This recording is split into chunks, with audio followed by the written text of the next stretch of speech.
Subscribe the channel and press the bell icon. Sheikh सादी अपने एक गरीब दोस्त का किस्सा बयान करते हैं कि वो मेरे पास अपनी गुर्बत की शिकायत लेकर आया और कहने लगा कि मेरे बच्चे ज़्यादा हैं और मेरी आमदनी का कोई ज़रिया नहीं है।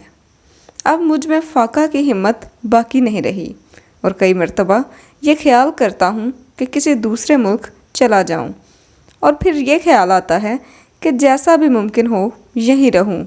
इस तरह मेरे हालात लोगों पर अयान नहीं होंगे। बेशुमार लोग ऐसे हैं जो भूखे सोते हैं और किसी को उनकी खबर नहीं होती, और बेशुमार ऐसे लोग हैं जो मरते हैं तो इन पर रोने वाला कोई नहीं होता। अक्सर मैं सोचता हूँ कि यहाँ से चला गया तो मेरे बाद ये लोग मुझ पर ताना जनी करेंगे और मेरा मजाक उड़ाएंगे कि अपनी औलाद के मुतल्लिक ये कितना बेमुरवत निकला, ये कैसा बेगैरत है और ये हरगिज़ नेक नहीं हो सकता कि अपनी सहूलत और आराम के लिए अपने बीवी बच्चों को तंग दस्ती में मुब्तला कर गया। ऐ शेख, आप जानते हैं कि मैं इल्म हिसाब का माहिर हूँ। अगर आप सिफारिश करें तो मुझे कोई मुनासिब नौकरी मिल जाए, मैं आपका यह एहसान ज़िंदगी भर याद रखूँगा। शेख सादी फरमाते हैं कि मैंने इससे कहा कि बादशाह की नौकरी के दो रुख होते हैं, अव्वल रिज़्क़ की उम्मीद और दोम जान का ख़तरा। और अक्लमंदों की राय के मुताबिक रिज़्क़ की उम्मीद पर जान को ख़तरे में न डालो। गरीब के घर ज़मीन और बाग पर कोई टैक्स वसूल करने नहीं आता, बस तकलीफ़ पर राज़ी रहो या फिर तकलीफ़ बर्दाश्त करने के लिए तैयार रहो।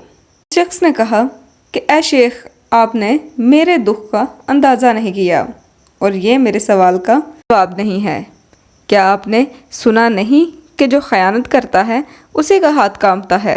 सच्चे और खरे इंसान से अल्लाह अज़्ज़ व जल राज़ी होता है, और मैंने कभी किसी सीधे रास्ता पर चलने वाले को भटकता हुआ नहीं देखा। अक्लमंद कहते हैं कि चार तरह के लोग चार तरह के लोगों के दुश्मन होते हैं। अव्वल डाकू बादशाह के, दोम चोर चौकीदार के, सोम बदकार चुगलखोर के और रंडी कोतवाल की। बस जिसका अमाल नामा सही है उसे हिसाब किताब से कोई डर नहीं लगता, और अगर तू अपने हिसाब के दिन यानी रोज़े महशर अपने दुश्मनों को तंग करना चाहता है तो अपने काम को ज़्यादा मत फैला और फिर तुझे कुछ खौफ ना होगा, क्योंकि नापाक कपड़े को ही धोबी पटड़े पर कूटता है।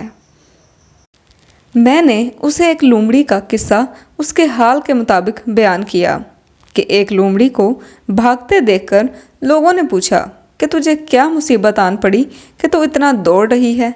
उसने कहा, मैंने सुना है कि शेर को बेगार में पकड़ रहे हैं।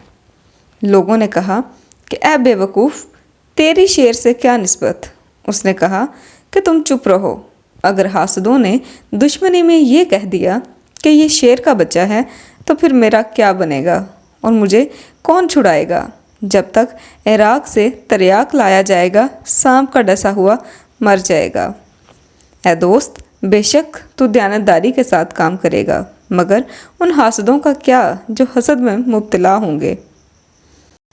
उम्मीद है दोस्तों हकायत का पहला हिस्सा आपके लिए दिलचस्पी का बाइस रहा होगा, और अगर आप वाकई जानना चाहते हैं कि उस गरीब शख्स का क्या हाल हुआ तो हकायत का दूसरा हिस्सा ज़रूर मुलाहज़ा फरमाइए। फ़ी अमानिल्लाह। Thanks for watching the video.